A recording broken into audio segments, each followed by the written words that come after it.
Gentlemen, what's up? Hope we're doing well. Hope we're having an absolutely fantastic start to the day. Another corker here inside of Lichfield. Super excited actually about today. It's Think Tank tomorrow, and we are saying goodbye to a long-standing fellowship member, Mark Lloyd, who's been in the group for pretty much 2 years to the day, and absolutely amazing. Really well respected guy around the table.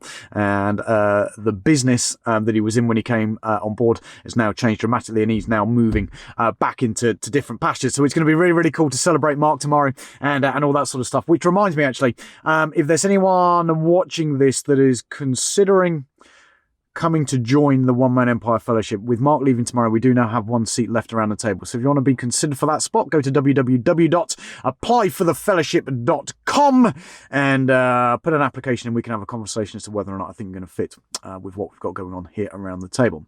Anyway, tomorrow, as well as giving Mark an absolutely fantastic send-off, we're going to be talking around pre-framing and, more importantly, the difference between marketing and sales. And the topic of conversation, which I think a lot of people forget, is that marketing and sales is two really different and individual processes. You hear this all the time: marketing and sales, where it should be marketing, sales, two different things. There should be a marketing process and a sales process. Two completely different processes, two completely different goals, two completely different objectives. Now, for me, whenever I am operating any business, I always like to turn that business into a marketing-driven organisation rather than a sales-driven organisation. Because for me, a marketing-driven organisation can operate and be really successful even if you've got a shitty sales process. Because if you can get the marketing process right, you can do some incredible things, because that marketing process, that marketing system, what that marketing should be doing is it should be leveraging, controlling, and it should be pre-framing and defining the feelings, the emotions, the expectations that your leads, that your prospects, that your potential customers have before the sales process even starts. So this is absolutely fucking vital if you've got customers that are a pain in the arse and aren't doing what you tell them. It tells me 9 times out of 10 that your marketing process isn't doing a good enough job. It might mean that you have a fantastic sales process, but marketing isn't doing what it needs to do in order to control those emotions and in order to set those expectations right. So let me give you a good example. In fact, let me give you a wildly inappropriate example of how a good marketing process can work. So let's take, I don't know. Who should we take? Let's take Jennifer Aniston. Back in the day. Still, actually, stone cold fox.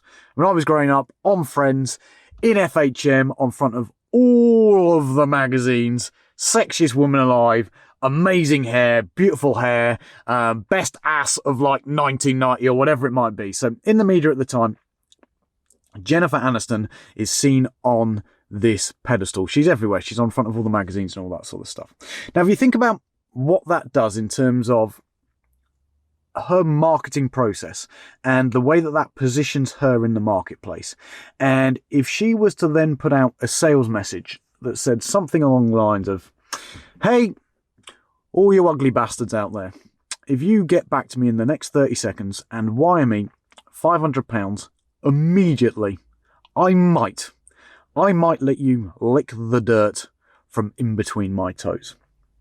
Now, if you think about that message and you think about the frame that Jennifer Aniston is coming from, her positioning, the fact that that marketing machine has worked so well, think of the response that advert would get. I suspect if she put that shit out on Facebook, within about 30 seconds, she would be inundated with the male population wiring her money for 500 quid, willing to lick the dirt from beneath her toes.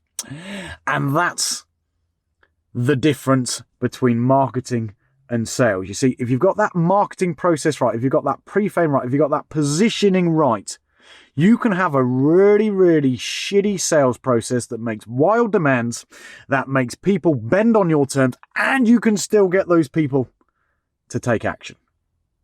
So, moral of the story today, my friends, is make sure that your marketing process is doing the heavy lifting. Understand that it's completely different from anything that you do in and around sales. And make sure that you have got the things in place as part of that marketing and that positioning piece to start controlling the emotions, the feelings, the expectations and all that stuff before someone picks up the phone and starts that sales process with you. It's how winners are made, and it's how we can close more deals and get stuff over the line.